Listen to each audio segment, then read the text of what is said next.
Bismillah ar-Rahman ar-Rahim. Assalamu alaikum. Dear students, welcome to your second reading class with me. Let me remind you what we have already taken in the last class. We have taken some slides and present a kind of a summary or presentation about how to get meaning from context without using the dictionary, using 3 skills. As we have covered, I want you to revise and to review every week, weekly, what we have already taken, and just keep going with me, okay? We also have taken some strategies like identifying the main idea, how to skim for the topic and the main idea, and the pronoun reference as well, okay? And then at the end of the class, the last class, I've given you some academic word list. For today's class, we have also some reading strategies. We will just keep going, building up our information, our knowledge about how to use these strategies in our readings, how to understand the passages without spending too much time. Okay? So, again, today we will cover something like getting meaning from context. We will learn more strategies, more than the 3 we have already taken the last class. Second, we will also have a slide about identifying the main idea, identifying supporting details, skimming for the topic and main idea, understanding italics, understanding contrast, and understanding scanning strategies. All of these are strategies that you can use to develop your reading comprehension. Let's move on. Getting meaning from context. Here are another 3 ways that will help you to get to new words. The last time we said punctuation and a clue in another sentence, as well as the surrounding words. But for today, we have new strategies. The first one, the words for examples, like for instance, such as, and among them, examples will help us to understand the meaning of new words. As you can see, these are some keys to understand the meaning of new words. Let us take this example, for example. Almost 4 billion people will be living in the cities in developing countries, such as India and Nigeria. Well, some of you may ask, what developing countries means? It is unfamiliar words maybe. Well, last time we have said that punctuation might be one of the ways, or maybe clue words, or maybe some clue words in other sentences or in the same sentence, or maybe surrounding words. But here we have a sign. We have a way to know the meaning by circling such as. Such as means, for example, like, as, okay? So India and Nigeria means developing countries, means not rich countries, okay? Not rich country. So when you look at India and Nigeria, you know these are poor countries, right? Al-Hind wa Nigeria بلدان فقيرة, so we call them بلدان نامية, developing countries. So this is one way. Let us move. Sometimes another word or words in another sentence or sentence part has the opposite meaning from a new vocabulary item. For example, ممكن يكون له opposite meaning, معنى مناقض, ماشي؟ في الجملة الثانية. For example, in some cities, instead of worsening, urban life is getting much better. Worsening mean worse. سيء. Better عكس سيء. Okay? So, instead of worsening, urban life is getting much better. So, worsening means much better. So, I found the meaning of this word in another part of the sentence. In another part of the sentence. And the meaning was the opposite, okay? So the opposite of worse is better, right? So this is actually the second way. Definition. A definition gives the meaning of words. And the writer may use words like phrases or statements or define something, okay, in one paragraph. The writer will use keywords or signal words to identify definition. So you need to look for these signs, for these keywords. For example,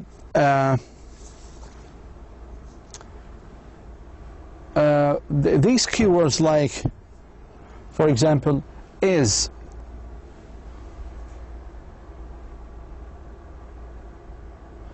like is, or in other words, or is considered, or is known as. هذه كلها, all of these have the same of definition. So words like is, in other words, consider as, known as, these are some keywords are used, the writer used to give a definition, to explain something. Okay, so if you look here, a pedestrian zone is an area for walkers only. So, what is a pedestrian zone? This is a question. A pedestrian zone is the following. So, is was a signal word, a key word to know the meaning of a pedestrian zone. Also, don't forget is consider, known as, defined.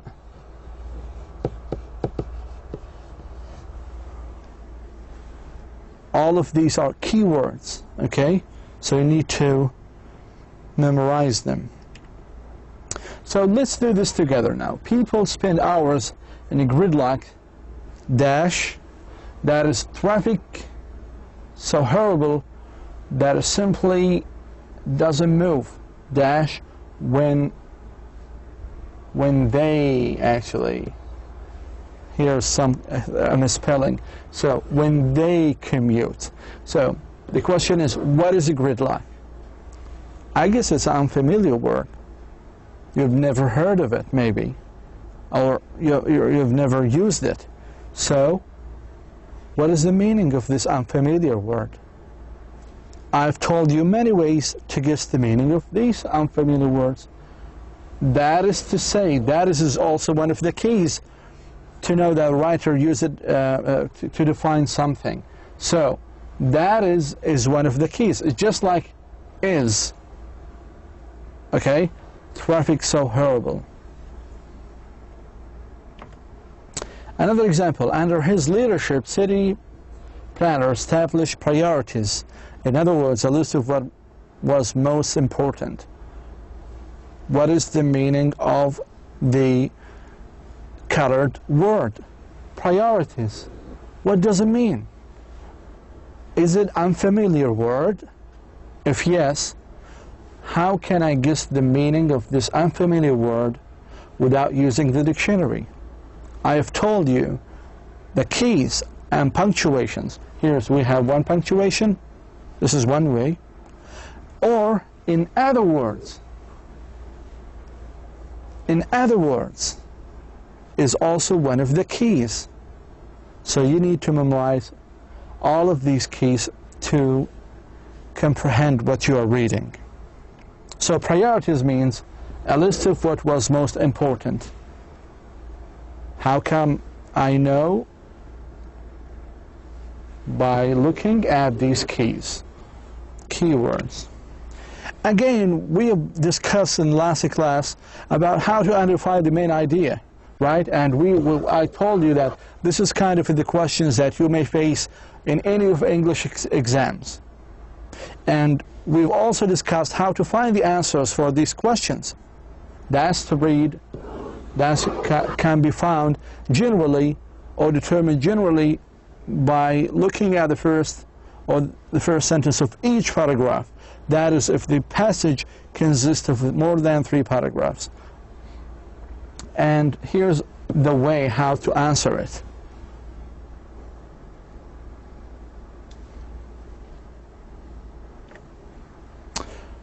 And today we're going to add something new to the main idea, which is supporting details. Supporting details might be examples, definitions, an explanation for the main idea. Okay? So it is like a specific details, facts, ideas, examples that support and develop the main idea. So let's go to the other slide and do some of the one exercise on how to identify the topic sentence, the main idea, and the other details. So in this example, I'm going to identify the main idea and the conclusion and the first points and so on and so on. Well, if you read, why I want to learn English, there are 3 reasons why I want to learn English. One reason is that English has become an international language. It is now used by most international companies, including the company where I work, for business communication. Another reason why I want to learn English is so that I can travel to English-speaking countries. The United States, England, Australia, and many other countries all use English as their primary language. Finally, I want to learn English because I plan to move to the US in the future. I'll become a manager for my company soon.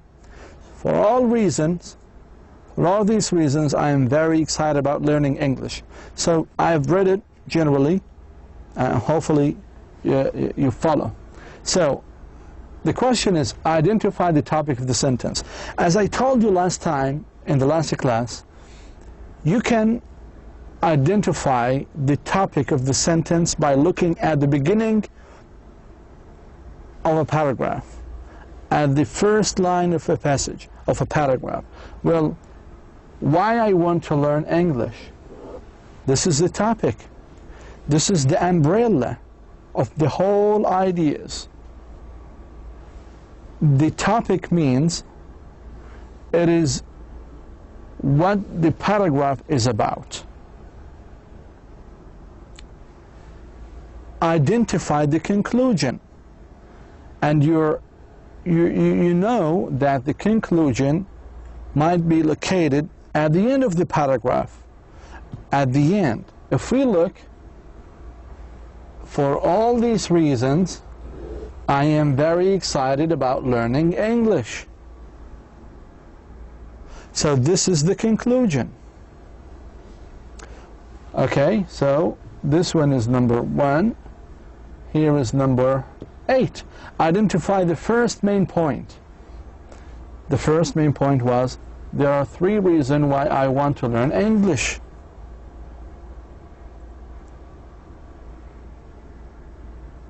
And the first and the second main point. So this is number 2, right here, right? Here is number 2. But I guess it's number 2. And identify the second main point.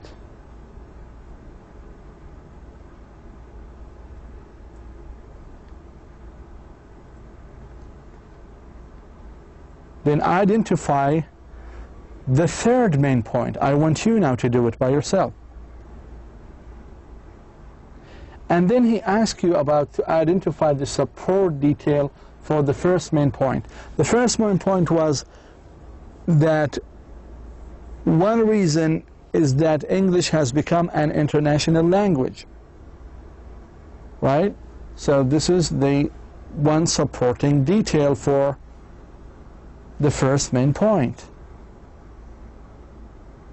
Okay? Identify the support detail for the second main point. Then identify the support detail for the third main point. I want you to do it by yourself. I just do it once, and then you follow me. You do it, okay? You repeat after me. So because I want you to learn. if you actually get confused about how to answer these questions, you just can meet me online on a Blackboard and we can share the answers, okay? Understanding italics. And italics, it is used for two purposes in writing and reading. One, for emphasis, for the purpose of emphasizing an idea or maybe a name or maybe an information. So if you look at this example right here, overcrowding is a huge problem in that city. Is a huge, just imagine this in italics. Italics means it's written like this way, imala. This is italics. So if you write it a huge, it should be like this.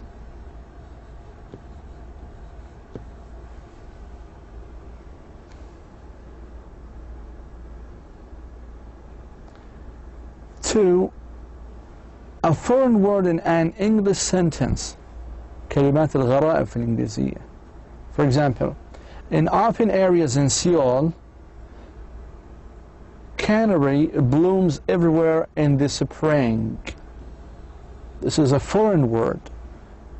كلمة غريبة. It should be written actually in italics بيكون خط مائل. But I guess there's a kind of a technical problem. Anyway, so this is how you should understand italics. If you read in a passage or a paragraph and you find some italics and you don't understand the meaning of these words, it's either for two reasons. It's either be used for just to emphasize something, or it is a foreign word in an English sentence. Understanding contrast. Sometimes writers use contrast to express an idea. In other words, they begin with the opposite of the point that they want to make. So you use contrast clauses when you want to make two statements, one of which contrasts with the other, or it makes it appear unexpected or surprising. And some contrast clauses, called concessive clauses, are introduced by conjunctions such as although, even though, or while. We have another list of these keywords I will provide you later on.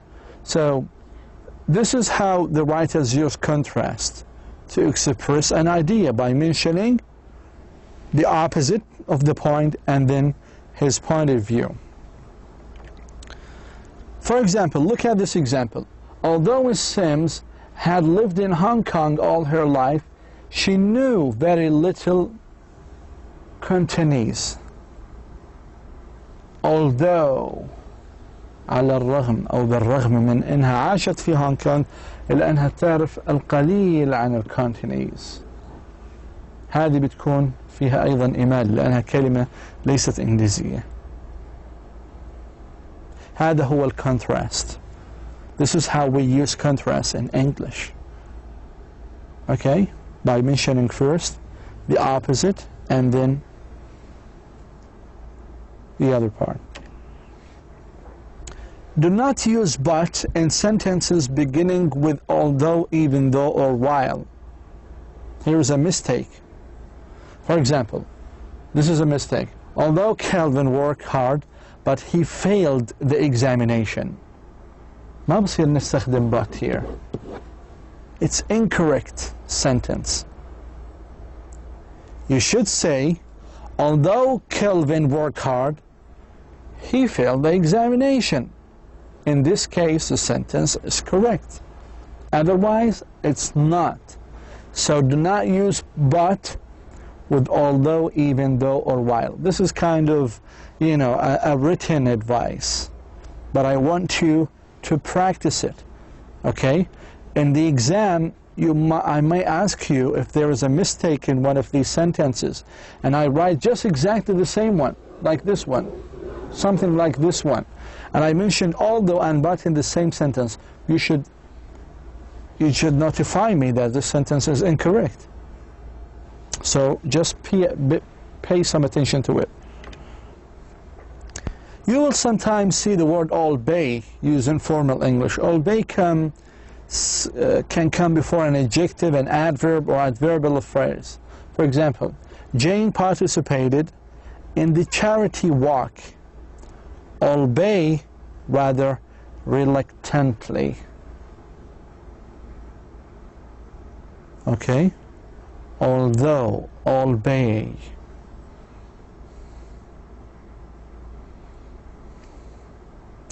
So we have covered so many things so far in this class.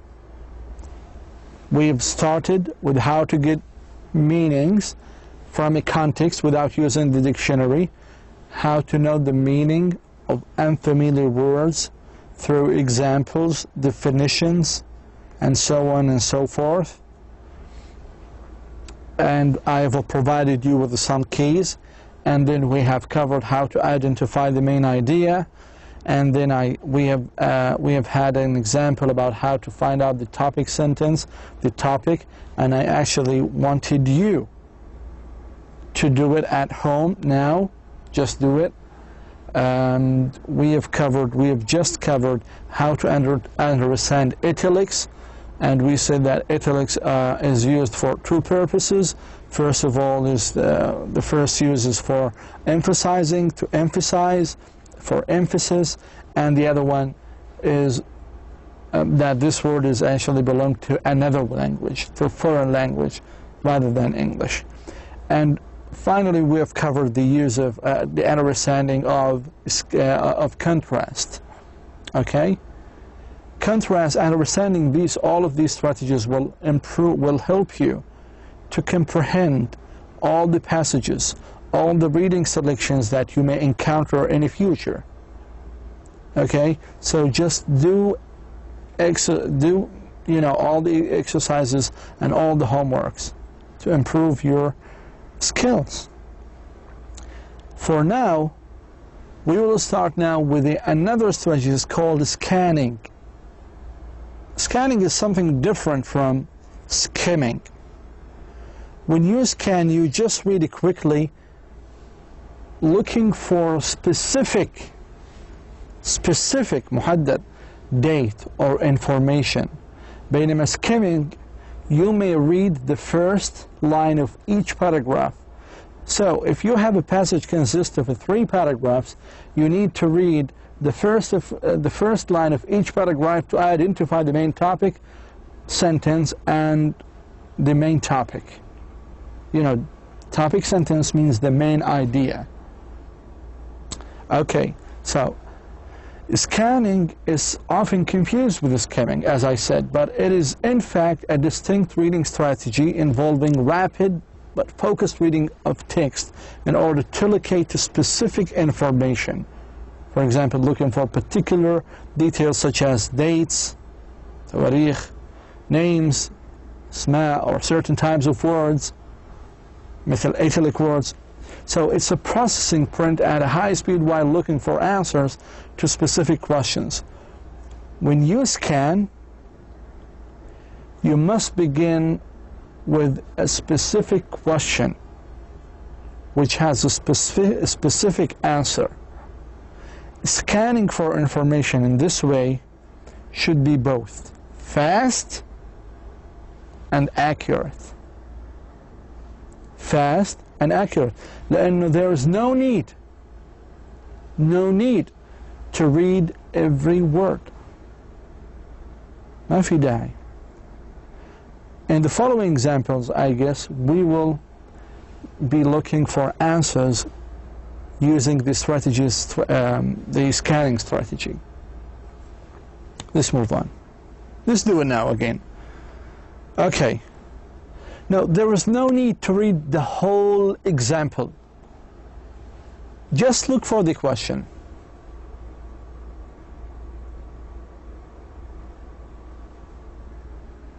How many species of salmon have become extinct in BC? See, in this example, you need to see the numbers first. 27, 31, 30, 137, 137, 142. If you look at the question itself, species of salmon. Sorry, clear drawings, clear. Okay, species of salmon.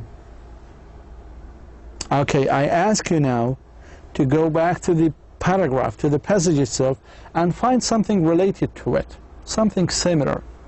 طيب لما نطلع على الباراجراف الآن بدنا نشوف إشي similar.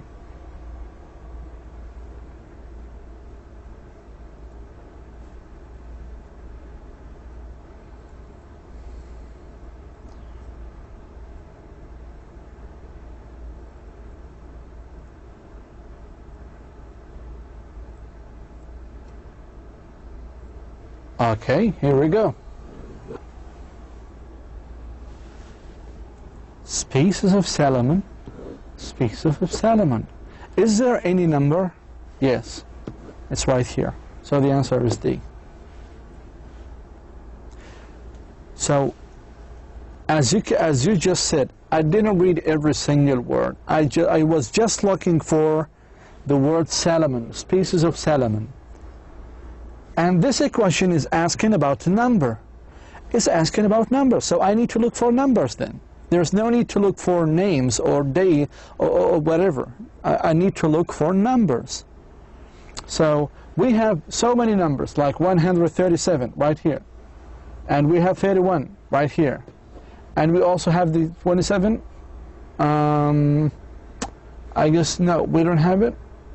So again, so none of these is correct except this one. So this one is incorrect because it's talking about the hectares. The 137 is also incorrect since it's talking about the plant. But the 142 is talking about the salmon. So I answer the question without reading in details. I use scanning, okay? This one, how much of the words in newsprint paper is supplied by Canada? And here, the slide gives us percentage. We have 31, we have 49, 34, 19. Now, we need to look for the words in newspaper because this is what they ask us. So,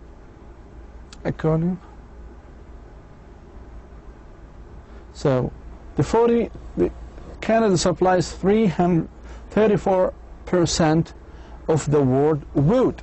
So the answer is incorrect. We have another number.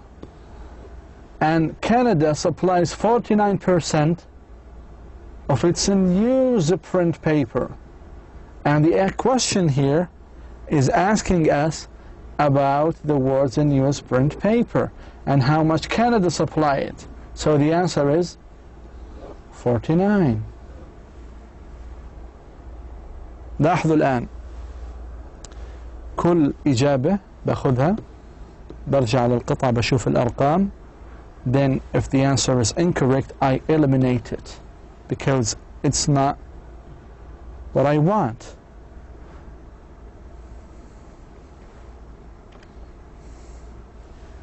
See how we have like 3, 6, 9 lines. If I want to read the whole passage, I will take like 10 minutes. But I just want to read the question. Just read it. What drug can be obtained from a relative of hemp?